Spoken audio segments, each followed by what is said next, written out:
like yeast, and a woman takes, 3 parts of flour and she inserts a little bit of yeast in it, and then we all know what happens, that it invades the entire lump.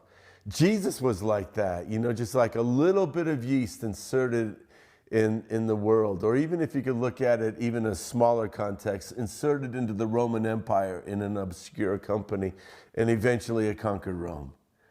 And so when we look at this passage right here, Jesus is saying to us that when we understand the extent, how extensive the impact of us living for the Lord can be, and how it can pervade everything. At the moment where the woman inserts the yeast, it's just a little particle. At the moment when we decide, I'm going to live for Jesus in this world, we're like 1 out of 7 billion. But the thing is this, is that Jesus says that those kind of people living for the kingdom of God, eventually that's the way the whole earth is going to be filled with the knowledge of the glory of the Lord.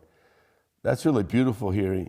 He says that she hid it in 3 pecks of meal until it was all leavened.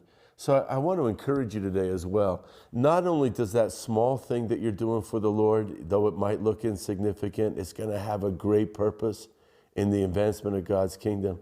I also want you to understand, myself as well, that we might look right now and say, man, Lord, it feels like a small thing has happened to me. Maybe you just gave your heart to Jesus and it feels as though so much has changed.